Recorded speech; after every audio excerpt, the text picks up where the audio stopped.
talking, I was thinking about the fact that I've known you almost 50 years. Which, you're not supposed to share that.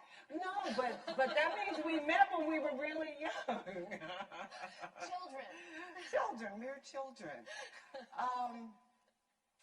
So I'm Cheryl Stallworth, and I am so happy to be here.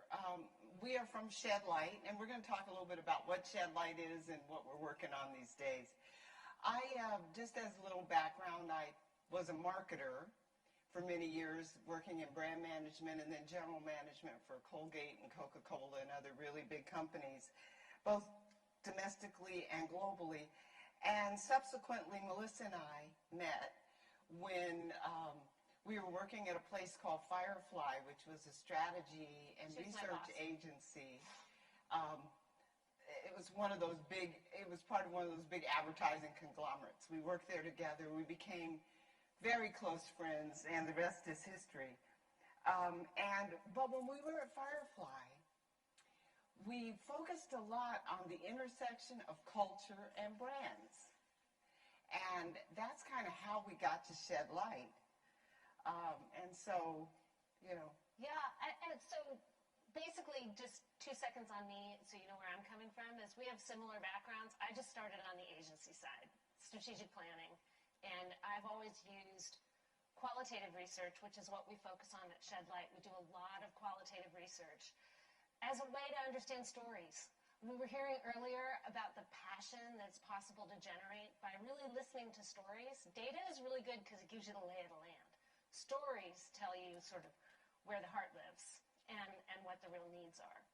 And so that's what we're really focused on. And we got started working together, and we did a study called Fragment Nation in 2016 when this whole divide that we're all so familiar with just started to emerge. And not going to go into that, but one of the side effects, one of the things we discovered is that there are lots of people who were not included in databases, research databases, who are not being heard.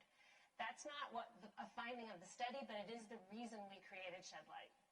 So Shed Light is really about lifting up those voices, about understanding what's going on in communities that are not part of the general conversation.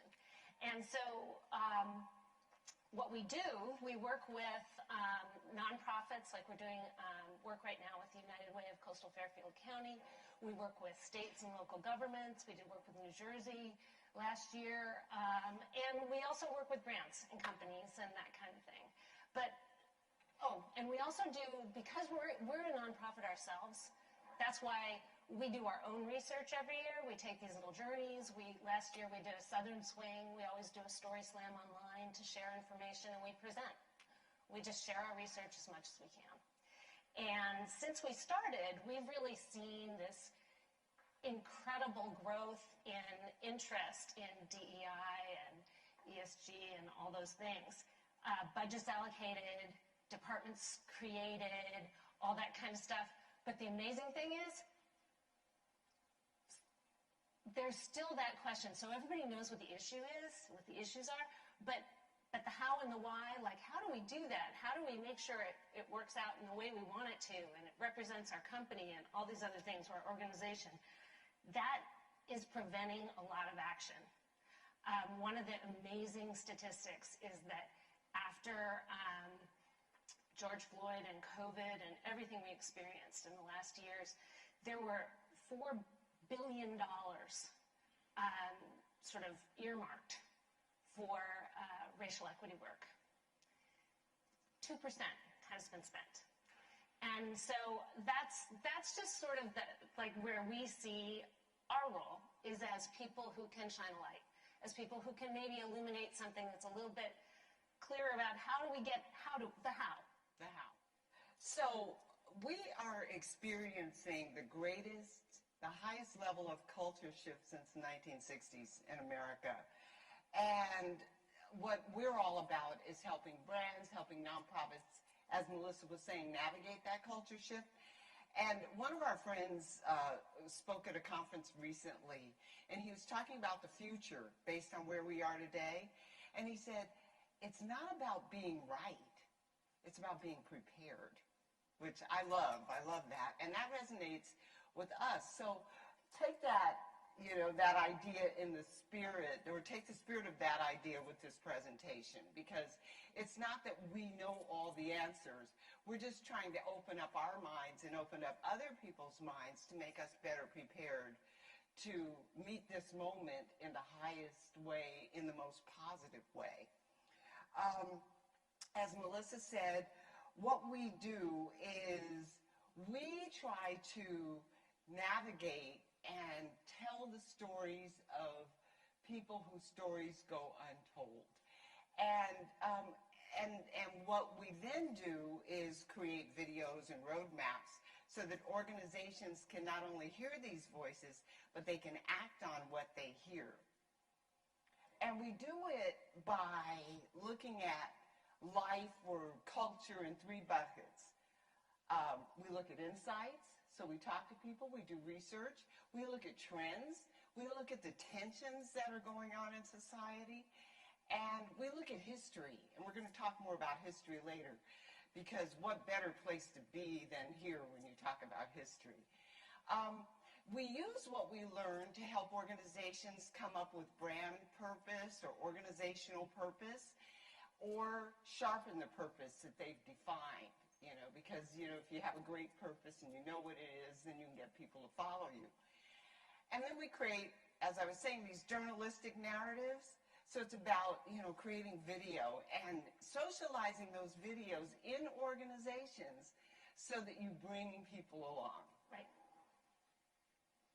Okay, so what we're going to talk about now, we're going to stop talking about ourselves. I'm done with that. Guideposts. This is the way we're going to think about how to be prepared and how to sort of lay a foundation for today. There are 5 of them. We'll talk about each one as we go on. Number 1, and this sounds so self-evident, it's almost scary, know who you actually serve. But it's shocking how much we don't know about the populations we serve. And the dimension we're going to talk about right now is economic equity, kind of, what's going on economically.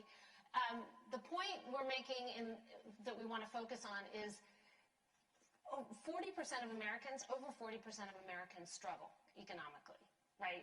That is a group that is bigger than the baby boom. It's not a segment. It's a mega group. I mean, it's like so many people in this country, right, are struggling. And these are people who could be your neighbor, right? So it's about working 2 jobs. It's about not worrying every month about being able to pay the bills. It's about making sure there are clothes on your children's backs. It's about going to the food bank even though you're working, right? So these are people who are just, they're not who people picture as being in their audience most of the time. And the fact is that it's really about understanding how they see themselves is really important, because they're a large group that is as nuanced as any other large group in this country. And so what we want to make clear here is this whole idea that they're not looking for cheap things. They're looking to get by and have all the things everyone else wants in a way they can afford, for example. And so the 2 examples we have here are companies. First is Target has been offering affordable goods to really good affordable goods to people for years, right? They're well known for design, for products, for all those kinds of things that are affordable. One of the things we're watching right now is CVS. CVS has created we'll have to see how they do, but they've created a program where they're focused on the social determinants of health. Rather than focusing on products, they're focused at the community level. They have a new program where it says, the way they say it is, bring our heart to every moment of health. They're trying to focus at the community level through things like everything from housing to wellness to many things that are outside the store, outside the 4 walls. Because health is not just about products. Whether you're taking a pill. Yeah. And so I guess we don't know where it goes, right? It's a program that's just starting. but it's the kind of thing to pay attention to. It's not about the advertising statement, it's about what you do. It's about recognizing that 40% of probably every organization's audience is struggling. And so what we wanted to share, and we do this a lot, is some video. This is from a project we did, which we called Middle Class Dreams, Working Poor Reality. And it was, you're going to see, we talked to both people in urban areas and rural areas, and just about their experience of this struggle. No, it doesn't feel middle class. It feels like we're always like on the poverty line. Yeah, like day to day, that's how it feels. And I mean, you know, like we have to get state insurance, and you know, and to me, growing up, you know, if we never had anything like super luxurious or anything. Everything was very practical in my home growing up. But if something was broken the next day, like my dad got it fixed or hired someone to fix it. And it was like everything was maintained. And so to be here, it's really like it's super overwhelming sometimes because it may not be fixed for the next like 3 years. And every day you're just like, can you fix that? And it doesn't happen. I went to college. I did 4 years, so I have my bachelor's degree. And I am currently working now as administrator for a retail company. I worked in the hospitality industry for years, so I do a night audit for 2 nights, Sunday and Monday nights. That's just to make ends meet, basically, to fill a gap, fill a void, and to make sure that I can, because now I'm a single mom, so that transition means to finding supplementary income and to find ways in which I can make sure maintain my lifestyle and to also take care of my son. But when I was married, we were still struggling just the same. Because when I had him, I was still drawing in line at the pantry. And I was married at that time, and he was working, I was working, and I was still at the pantry trying to get meals. I don't want to live off the system. I don't want to live to have the government. I want to be independent and to be able to function. So that is why I try to, whatever it takes for me to do it, meaning if I have to go to the food pantry, if I have to depend on other help with the community from the churches or from the local groups, I will do that to make sure that I have a balance. Okay. So, and by the way, those people were in Connecticut. The last woman lived in Connecticut, which is people think of as being really wealthy, and Vermont, the Bennington area of Vermont, or Manchester. The second guide post that we came up with is history, using history to frame your story. History right now is much maligned. You know, people don't want us to talk about history. We think it's important, especially in a digital society where history allows you to connect with each other and channel your inner humanity. And for organizations and brands, history can also do 3 things. It can be a great source of content, which you'll see. We're going to share examples from Major League Baseball as well as Google. It can help you make authentic connections with all of your stakeholders. Tell your story, bring people along, and it can keep you out of trouble. And we know a lot of brands have gotten in trouble, particularly in the fashion industry. They will go unnamed, but it can really keep you out of trouble and just, you know, kind of engage people. And I want to go back to something Wendy said earlier. Remember when she showed the slide with the tree? History is where the roots are, right? History is underneath. And so it's funny that we're here because we're going to share a video that was made back in, I think, February. Mm-hmm. We had no idea we were going to be here. But I just want to say 2 things. I think Ken Burns said that if you want to understand America, you have to understand jazz and baseball. And here we are. Here we are. So this, we want to share a minute, which was recorded earlier with Wendy, and February, that much earlier, just talking about history, because she's the first one who we turn to when we want to think about how history fits.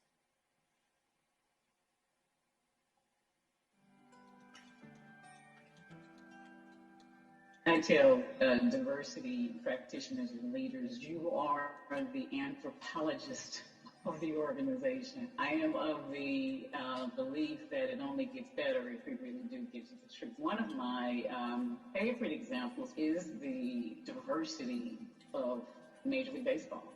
You know, one of the great American stories is Jackie Robinson, to the point the league actually celebrates that as its own personal holiday every year. You can't tell the story and the promise and the excellence of Jackie Robinson without telling how that got there. Before there was Jackie Robinson, there was the Negro League, which was one of the most successful Black-owned enterprises in the history of this country. And it was quite rich and deep in talent. With the development of those Black and brown players coming to the major leagues, which was, hey, isn't that the great American dream? It literally, slowly but surely, took away the profitability and eventually the dismantling of the Negro League. And not everything that we're going to bring forward is going to let you sustain all the good, and it's not necessarily going to get rid of all the bad. So thank you, Wendy. But history is really important, and not just in terms of change, but in terms of really making connections and that kind of thing, as Cheryl mentioned. And I know you've all seen the thing I'm going to show next. It's an advertisement. It's a brand. It's Google, and they were able to sort of make that connection between themselves and the history. It's a Black History Month ad, and it really does. It makes history content, it makes history make connection, and it also connects with who they are. So here we go. I know you've seen this, but we love it.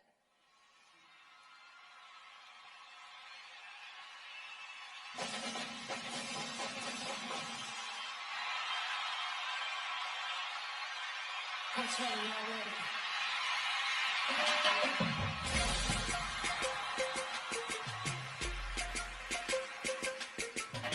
Just like life. All right. Short for the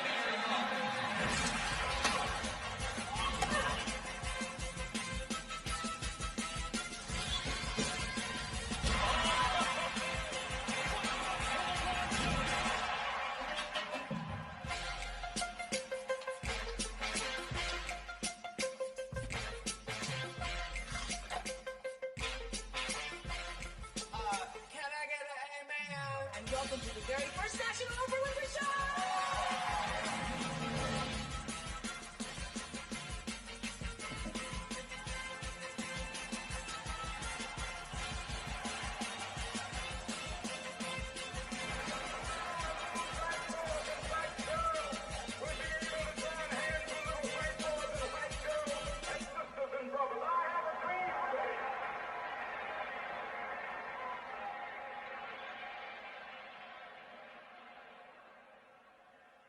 Great advertising. And a lot of fun. The third guideline is about employees, and you know, we think of employees and consumers as citizens because they don't leave their values at the door, you know, when they go to work. And the other thing that, and everybody's talking about this, organizations and the values that they display are critical for attracting talent and creating a workplace where great ideas can flourish. What you say, what you stand for, what you advocate for becomes your brand. And so our focus, one of the focus areas of what we do at Shed Light is to really understand employees and how they're thinking about life and how they're thinking about brands. Who does it well? Well, Unilever does it well. Ben and Jerry's, I'm sure you guys are familiar with some of the things they did during 2020. And a lot of that is driven from the people that work there. Google has a focus on HBCUs, again, driven by the people that work there. And then Levi's, you know, very much into water conservation, driven by the people that work there. So it's not a one-off. It's critical to your mission, vision, and values to have, the voices of your employees included at the table. And a lot of people call these shadow boards, where they actually have boards of directors that include their employees and things like that. So that's why you can't do any of this without employees. And these are our friends at the Aspen Institute. The Aspen Institute, we are very connected to their business and society program. This woman, Judy Samuelson, is really a pioneer in the area of corporate social responsibility. And Miguel Pardro is one of her folks that she works with, and he does a lot of writing on capitalism and racism and the capital markets. Let's hear what they have to say about the employee engagement. The evolution that is happening in some companies and I hope continues to evolve is the notion that purpose inside of a company is something that is also a kind of cooperative and collaborative process where the people inside the organization, they're coming to work with their own sense of purpose, their own values, and they need to be able to latch on to something meaningful at the company that helps them express that connects to their personal values and purpose. Company commitments around racial equity, diversity, equity, and inclusion, and these kinds of things. That is coming from within. That's coming from within the organization. The pressure and the insight, frankly, that you're allowing to surface inside your company to help you better react. And you have to really break down those power dynamics and go out of your way to create those environments where listening can happen, honesty can happen, and then accountability can happen. Employees are your best allies. They are fully aligned with the long-term health of the enterprise. They want the same things. And they are the best. They are the ones who have their finger on the pulse of the consumer, they are the interface with customer service. They can identify risks earlier than anybody else. They are the eyes and ears of the company.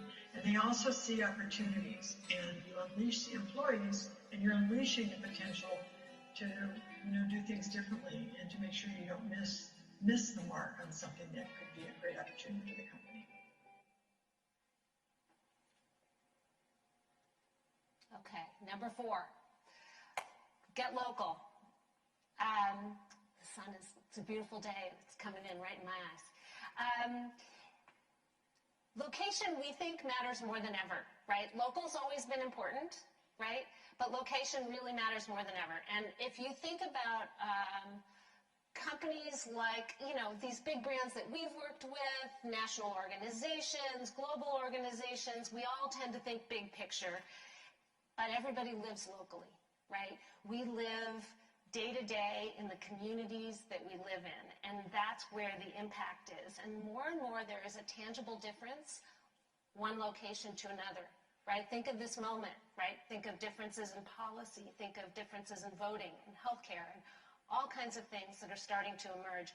Local is more important than ever. And big companies, the important thing then also to remember is that big companies, national organizations, that kind of thing, they are local too. They pay taxes, they have local employees, they have all kinds of reasons to get involved locally. And it's an opportunity. It's something that often doesn't get really thought through because you have to get up to your elbows in order to really get involved productively at a local level. One of the examples we wanted to mention here is Colgate. And they have a program that they've had for 10 years called the Bright Smiles, Bright Future program. 70 years. 70 years internationally, 10 years in the States. I think it started 10 years globally. in the States. It started globally. That's right. They bring dentists into local schools. And that's what they do. They do local oral exams and give kids toothpaste, and they become important, right, to the local culture. And they're really delivering something.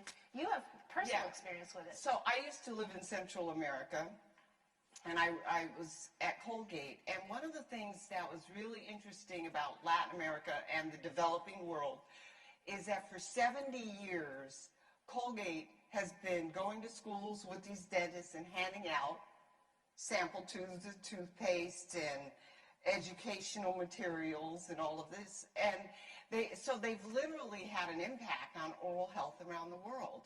And your oral health is systemic. So if your mouth isn't healthy, your whole body becomes unhealthy. So they did this. And I would go into villages with these dentists and see these children in Guatemala, and it was a beautiful thing to witness. So now this is a great thing, right? But it wasn't just philanthropy. Right. It was good business. Because when you go to the store in Guatemala, you don't ask for a tube of toothpaste. You ask for a tube of Colgate. And people in Guatemala think that Colgate is a local company. And, to me, that is like, I would hold that up as a poster child for what it means to be responsible as a big corporation. And I think, that makes you proud, So corporations don't have to be big and bad. Corporations can contribute at a very high level. Yep. And so we're going to hear a little bit from a friend of ours who works at Kantar, which is a big research company associated with WPP, so another big company. But he is a knowledge lead and futurist who has something to say on this subject. Companies have a lot more power within local communities than I think they like to admit to or really let other people know about. They have revenue power in local areas, they have people power in local areas, they have access to the halls of power in local areas. So there is really an opportunity for companies of all sizes to have a real impact in their local areas. The change really needs to happen in local areas. When you're talking about police forces, every police force is alike, but every police force is different. So if you want to make changes to your police force, you've got to see how your police force operates in your community. That's a local issue, and that's exactly the kind of thing that local companies could lean in on, to say to local leaders, look, we employ a lot of people, we do a lot of business here, let's get something like this done. Okay. All right, last but not least. Yeah. Confrontation has become a blood sport, hasn't it? But we like to think of it more as the importance of focusing on conversations. Yep. And that's what we did when we did Fragment Nation. Yep. We listened, you guys, we heard some things that were like hard to hear. Did your hair curl? But you got to listen, and it's a challenge. And there's a statistic that people overestimate the unpleasantness of having discussions with those people that they don't agree with. And that came from a Harvard JFK School of Government study in 2020. Emotions are running high. Some companies have banned conversations on politics. We don't hold that view. We think that you can have a smart conversation, particularly if it's an issue that you need to weigh in on as an organization. We think that you can have a sane conversation that gets people to a better place. Employee affinity groups are often, doing this kind of work in organizations. And there's actually a Harvard Business School study that was done that says, if you do it right, you can actually contribute to society. You can actually make employees feel good about where they're working. Mm-hmm. And it's particularly important if it's something that impacts your brand. So there's a smart, objective way to do this, and the expert is our hero, and I think Wendy has actually met her as well, is Loretta Ross. She teaches at Smith College. She is really interesting. She did some work with the Aryan Nation. They did a reconciliation tour across America. So she says she can talk to her enemies and has done so successfully. I think she was part of an anti-Klan network in Atlanta. Just a tremendous person. She just won the MacArthur Genius Grant. And so we interviewed her a while back, and she wrote a book called Calling in the Call-Out Culture.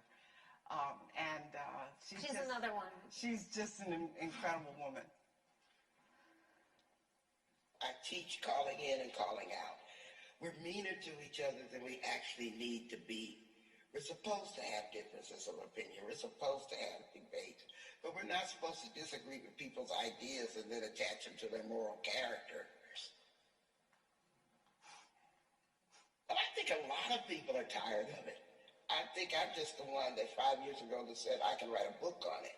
But once I started doing the research, I discovered that most Americans are tired of people using free speech to be intentionally mean to each other. It's a framework whose moment has come. I mean, when you start talking about those things that make us human beings together, I want my children to be safe. I want my water to be safe. I want my community to be healthy. I want jobs. Let us talk about the values that we probably share underneath all of that and see that we've just arrived at different solutions. But that doesn't make us enemies. And so I've been going on since then, teaching it online, because these are basic lessons of how to get along in a pluralistic society that we all need and we all benefit from. So if you want to know, is she done? Yeah, she's done. She also has a class that she teaches online. So if you wanted to sort of learn more, and she's super compelling and has a lot to say. So that's it. Those are our 5 guideposts, and we'll sort of talk more about them as the day goes on and touch on things that are related.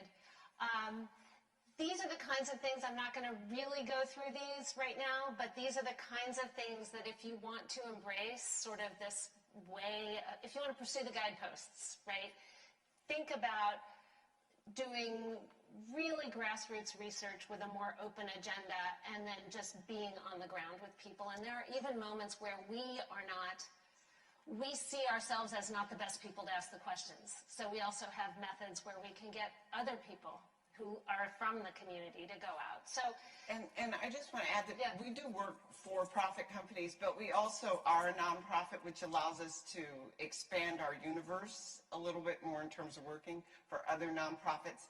And if you guys are interested, if anybody here has a project that they're working on and just wants to, if you want to get some other ideas on how you might approach it, we are here for you as allies. Yep, absolutely. So last thing, and there's one more video and then we're all done. And so are all our various people. I guess the question, I'm going to circle back to what we were talking about at the beginning about how hard it is to how people have not been able to figure out, right, how to approach some of these issues. And it's not that it's impossible, it's just that it's not easy. Why would an organization want to get involved? That's a question that we get asked a lot. And the truth is that we'll hear this, but if you do it right and you take the time and you listen to the voices that are available to you and that are in your stakeholder base, it's totally possible to get involved in a really productive way that is where you can feel good about what you're doing and not worry about it being so risky, and build consensus, right, internally, which is also a hard thing to do, right? Because the issue is risk mitigation. Yeah, it's a hard thing to do.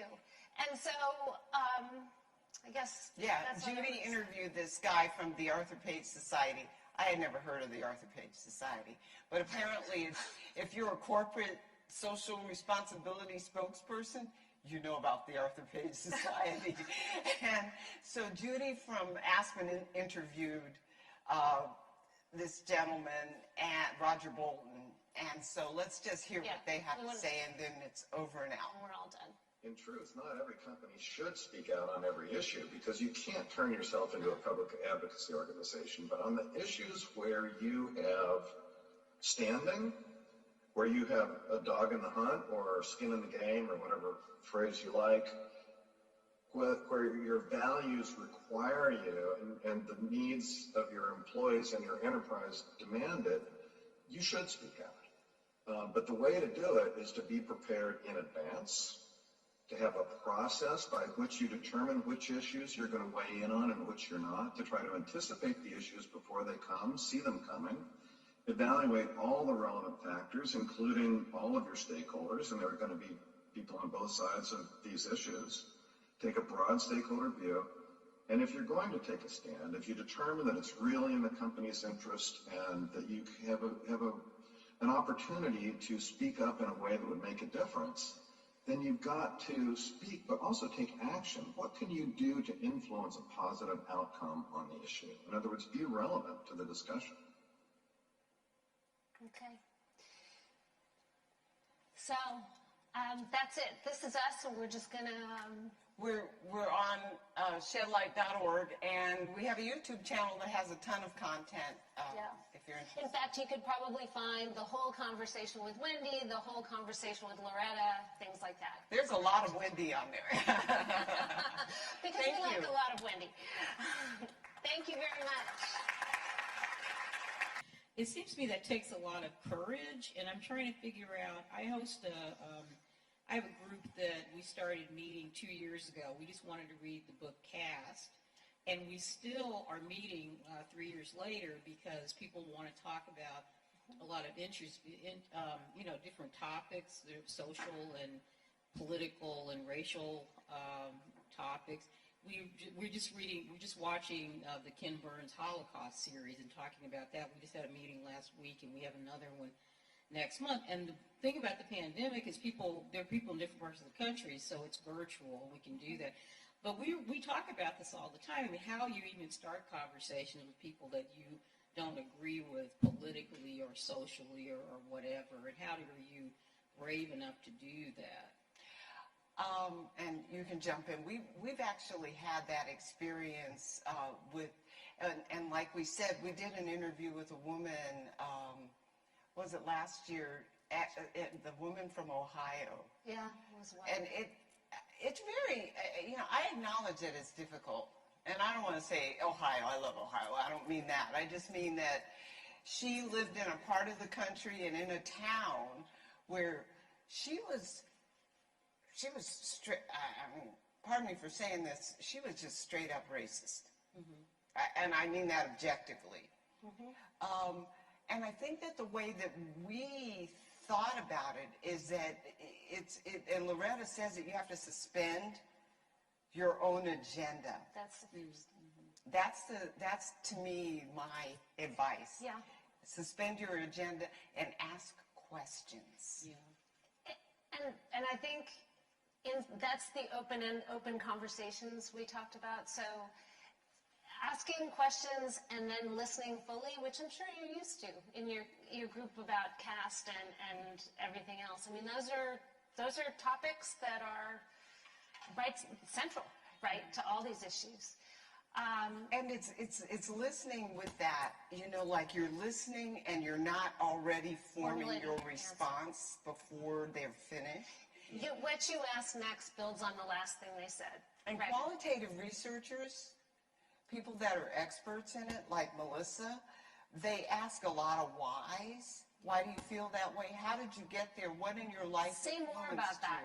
You? All of those questions that just allow a person to feel comfortable that they're being listened to and heard and not judged.